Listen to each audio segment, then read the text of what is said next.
వైఎస్ఆర్ కాంగ్రెస్ పార్టీకి సంబంధించి పార్టీ మీద అపారమైన నమ్మకం, అపారమైన ప్రేమ రెండింటినీ కలిగి ఉండి వైఎస్ఆర్ పార్టీకి అన్ని రకాలుగా కష్టకాలంలో కూడా తోడుగా నిలబడేందుకు మనస్ఫూర్తిగా వచ్చినందుకు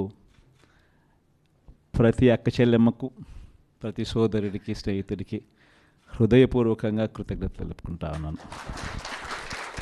ఈరోజు రాష్ట్రంలో జరుగుతూ ఉన్న పరిస్థితులన్నీ కూడా మీకు అందరికీ కూడా తెలియని కావు. రాష్ట్రంలో జరుగుతూ ఉన్న దారుణమైన పరిస్థితులు ఎలాగున్నాయి అంటే ఇంతకుముందు ఎప్పుడు జరగల. అసలు మనం అధికారంలో ఉన్నప్పుడు ఏ రోజు ఎంకరేజ్ చేయాల. ఎన్నికలు అయ్యేదాకా మాత్రమే రాజకీయాలు, ఎన్నికలు అయిపోయిన తర్వాత మనకు ఓటు వేయని వారు కూడా మనవారే అన్నట్టుగానే ప్రతి అడుగు కూడా మనం అలాగే వేసాం. ఏ స్థాయిలో అలా అడుగులు వేసాము అని అంటే ఏకంగా మనకు ఓటు వేయని వారిని సైతం కూడా వెతుక్కుంటూ వెళ్ళి డోర్ డెలివరీ చేస్తూ ప్రతి పథకం కూడా అమలు చేసాం. ఆ స్థాయిలో మంచి చేసే ప్రతి కార్యక్రమానికి శ్రీకారం చుట్టాం.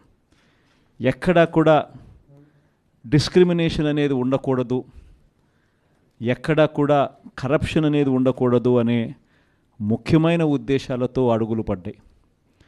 ఎక్కడా కూడా మనకు ఓటు వేశాడా, ఓటు వేయలేదా, నీ కులం ఏమిటి, నీ మతం ఏమిటి, నీ రాజకీయ అఫిలియేషన్ ఏమిటి అని చెప్పి ఇటువంటి ఏవి కూడా ఎప్పుడు కూడా ప్రస్తావనలకు కూడా రాకుండా అడుగులు వేశాం.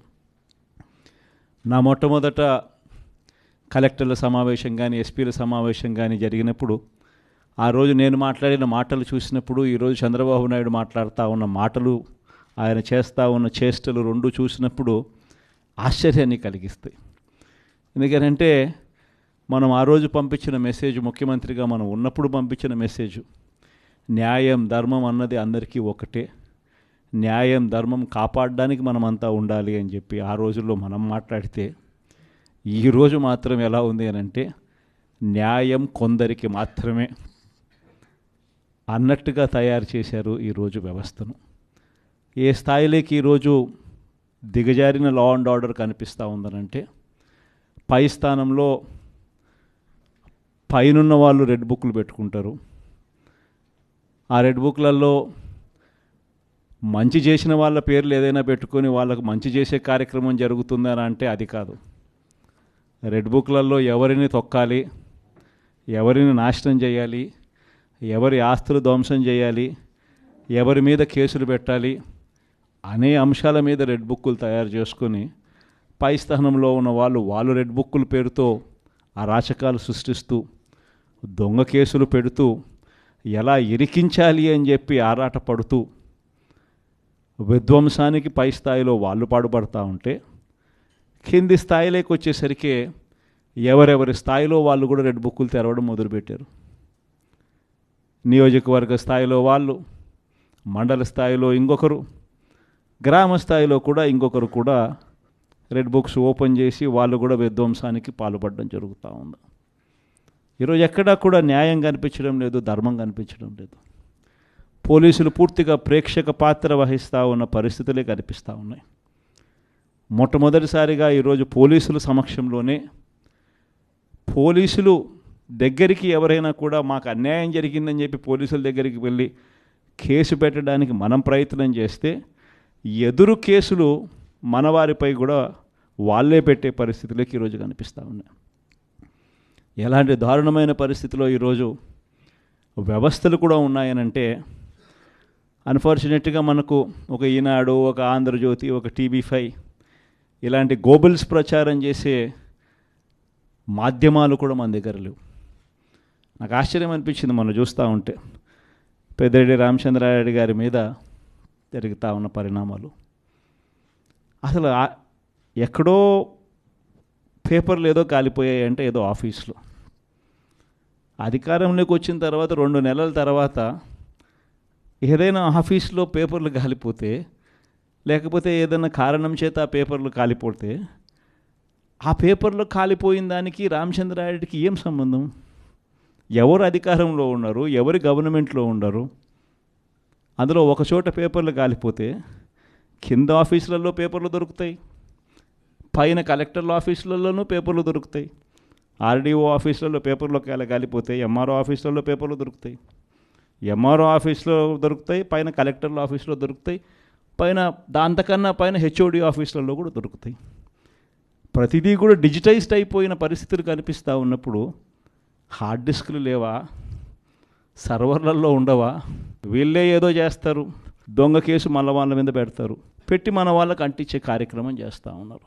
నేరం చేయాలంటే భయపడాల్సిందే అని చెప్పి ఒకవైపున స్టేట్మెంటు, ఇవాళ ఈనాడులో స్టేట్మెంటు, నిన్న సాక్షిలో హెడ్లైన్స్, తాడిపత్రిలో ఎమ్మెల్యే కంటెస్ట్ చేసిన ఎమ్మెల్యే పెద్దారెడ్డి తాడిపత్రి నియోజకవర్గంలోకి అడుగు పెట్టాలి అని అంటే అడుగు పెట్టడానికి వెళ్ళినప్పుడు ఏకంగా అడుగు పెట్టాడు అని చెప్పి ఇంటి మీద దాడి, ఇంటికి వచ్చిన కార్యకర్తలు మురళి అనే వాళ్ళ మీద దాడి, రాళ్ళు ఒకవైపున.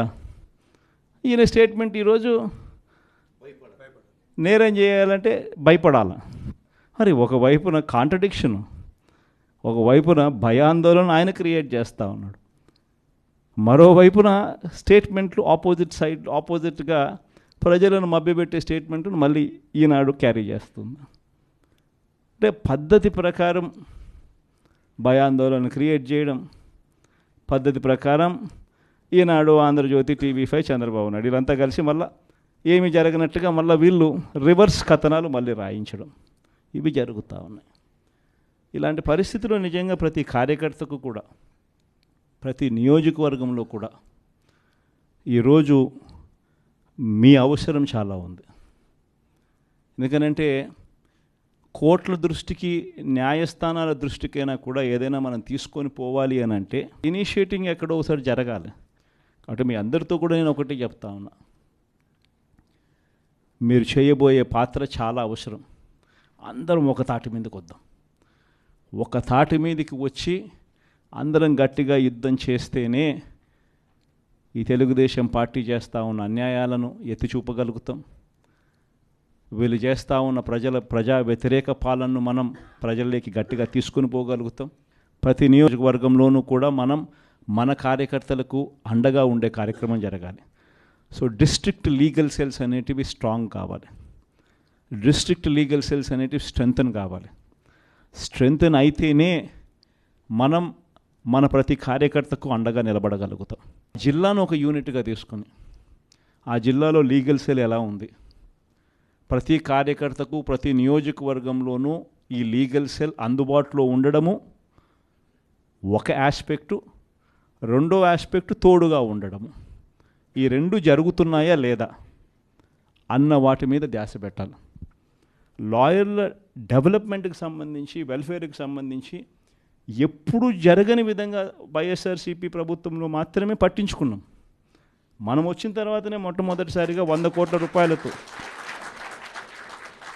కోట్ల రూపాయలతో కార్పస్ ఫండ్ ఏర్పాటు చేసింది ఒక వైఎస్ఆర్సీపీ ప్రభుత్వం వచ్చిన తర్వాతనే. అంతకుముందు ఎవరూ కూడా లాయర్ల గురించి మాట్లాడారే తప్ప లాయర్ల వెల్ఫేర్ గురించి పట్టించుకున్న పార్టీ ఇంతకుముందు గతంలో ఏదీ లేదు. ఒక్క వైఎస్ఆర్ కాంగ్రెస్ పార్టీ మాత్రమే పట్టించుకుంది. 100 కోట్ల కార్పస్ ఫండ్ క్రియేట్ చేశాం. కార్పస్ ఫండ్కు సంబంధం లేకుండా కొత్తగా వృత్తిలోకి వచ్చే లాయర్లు 3 ఏళ్ల పాటు వాళ్ళ వృత్తిలో వాళ్ళు స్టెబిలైజ్ అయ్యేదానికి వాళ్ళకు కూడా అండగా ఉంటూ, వాళ్ళకు కూడా 6 నెలలకు ఒకసారి 30,000 రూపాయలు ఇచ్చే కార్యక్రమం, ప్రతి నెల 5,000తో లెక్కేసి మనం వచ్చిన తర్వాతనే ఈ ఇనిషియేటివ్స్ జరిగినాయి. ఇంతకుముందు ఎప్పుడూ జరగల. మనం కూడా యంగ్ పార్టీయే, మనం కూడా లీడర్ దగ్గర నుంచి మీ వరకు కూడా అందరు కూడా యంగ్స్టర్సే. మనం కూడా ఇంకా ఎదగాల్సింది చాలా ఉంది. కొన్ని ఇంకా సంస్కరణలు, ఇంకా కొంచెం రిఫార్మ్స్, కొన్ని ఇంకా మంచి పాఠాలు ఎక్కడైనా కూడా మనం నేర్చుకోవాల్సినట్టు ఏదైనా ఉంటే కూడా తీసుకుని అవి కూడా మనం అలవాటు చేసుకొని ఇవన్నీ కూడా మార్పులు చేసుకుంటూ ఇంకా కొంత మనం ఆర్గనైజేషన్ మీద ఫోకస్ పెట్టి ఇంకా కొంత దగ్గరగా వెళ్ళే కార్యక్రమం చేద్దాం. ప్రజలకు, నాయకులకు, జిల్లాలో ఉన్న ప్రజలకు, జిల్లాలో ఉన్న నాయకులకు, జిల్లాలో ఆర్గనైజేషన్ పెరిగేట్టుగా అడుగులు వేయాల్సిన అవసరం ఉంది.